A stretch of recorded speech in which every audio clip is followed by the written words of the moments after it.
وَإِذَا مَرُّوا بِاللَّغْوِ مَرُّوا كِرَامًا، وہ اپنے دامن کو بچا کر دامن سمیٹتے ہوئے گزر جاتے، اس میں ملوث نہیں ہوتے، ادھر متوجہ نہیں ہوتے۔ وَالَّذِينَ إِذَا ذُكِّرُوا بِآيَاتِ رَبِّهِمْ لَمْ يَخِرُّوا عَلَيْهَا صُمًّا وَعُمْيَانًا، اور وہ لوگ کہ جب انہیں ان کے رب کے آیات کے ذریعے سے تذکیر کرائی جاتی ہے، یاد دہانی کرائی جاتی ہے، یہ بھی وہی فلسفہ ایمان کی بات ہے، تذکیر، یاد دہانی۔ یہ قرآن کی آیات، یہ بھی آیات ہیں، اور یہ سورج اور چاند اور یہ رات اور دن، یہ بھی آیات ہیں، آیات آفاقیہ، آیات انفسیہ، آیات قرآنیہ، یہ تین آیات ہیں۔ لیکن جب اللہ کی آیات، اللہ کے کلام کے ذریعے سے انہیں تذکیر کی جائے، لم یخروا علیہا صما وعمیانا، تو نہیں گر پڑتے وہ اس پر بہرے اور اندھے ہو کر۔ یہ اصل میں آیت جو ہے اس کے دو رخ ہیں، جیسے تلوار ہوتی ہے دو رخی، ایک تلوار وہ ہے کہ جس میں ایک طرف دھار ہے، ایک دو دھاری تلوار ہوتی ہے، ادھر بھی دھار ادھر بھی دھار۔ اس آیت کے دو مفہوم ہیں، ایک تو یہ کہ یہ ان کافروں پر تعریض کر رہی ہے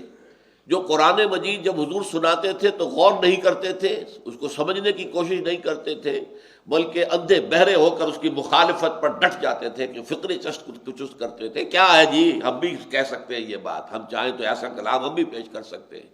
یہ انہوں نے کسی سے ڈکٹیشن لے لی ہے اور آ گئے ہم پر دھونس جمانے کے لیے کہ یہ اللہ کا کلام ہے جو مجھ پر نازل ہوا ہے۔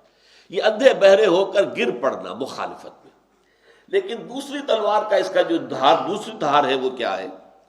اللہ تعالیٰ چاہتا ہے کہ اہل ایمان بھی آیات قرآنیہ پر تدبر کریں۔ افلا یتدبرون القرآن، یہ نہیں ہے کہ قرآن مجید کو سرسری سی کتاب سمجھ کر پڑھ لیا جائے، وہ بھی مفید ہے بشرطے کہ سمجھ کر پڑھ رہے ہو۔ بے سمجھے پڑھنے میں بھی ثواب تو ہو جائے گا کہ آپ نے وقت لگایا ہے، آپ نے اس کے اندر جو ہے اپنی اسی وقت میں آپ کچھ اور کام بھی کر سکتے تھے دنیاوی، لیکن آپ نے بیٹھ کر تلاوت کی ہے تو آپ کا جو وقت لگا ہے اس کی اللہ تعالیٰ قیمت آپ کو دے گا، ثواب ملے گا۔ لیکن وہ اصل مقصد نہیں ہے قرآن کا، اصل مقصد تو پورا ہوگا آپ اسے سمجھیں، اور سمجھنے کے بھی لیول ہیں۔ جو میرا جو کتاب چاہے مسلمانوں پر قرآن مجید کے حقوق، اس میں میں نے کہ اس کو سمجھنا جیسے کہ سمجھنے کا حق ہے، اس کے دو مراتب قائم کیے، ایک تذکر بالقرآن، ایک تدبر قرآن۔ قرآن کے ذریعے سے یاد دہانی حاصل کر لینا، حقائق ایمانی جو ہماری روح کے اندر پیوست ہیں ان کے اوپر ذہول کا پردہ پڑ گیا ہے، بھول کا، نسیان کا پردہ پڑ گیا ہے، اس پر توجہ نہیں ہے، ہم دنیا کے اندر گم ہو کر رہ گئے۔ تو یہ آیات جو ہے، آیات آفاقی، آیات انفسی، آیات قرآنی خاص طور پر، یہ در حقیقت اس ذہول کے پردوں کو ہٹا کر اور ہمارے اندر سے وہ ایمان کی شمع کو برآمد کرتے ہیں۔ لیکن جب انہیں یہ دی جاتی ہے تو وہ تدبر کرتے ہیں، غور و فکر کرتے ہیں۔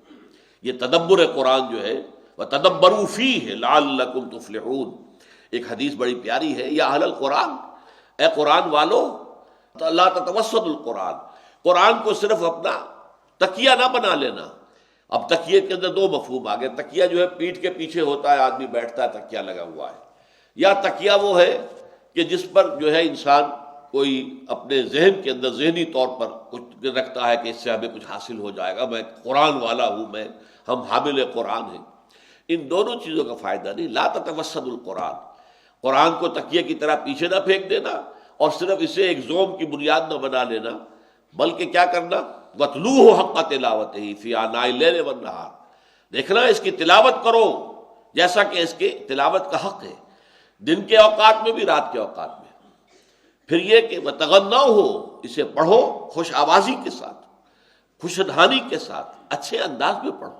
اگر اللہ نے اچھی آواز دی ہے، اس آواز کو زین القرآن بِأَصْوَاتِكُمْ، اس قرآن کو مزین کرو اپنی آوازوں کے ذریعے سے۔ نمبر 3 یہ وَتَدَبَّرُوا فِيهِ لَعَلَّكُمْ تُفْلِحُونَ،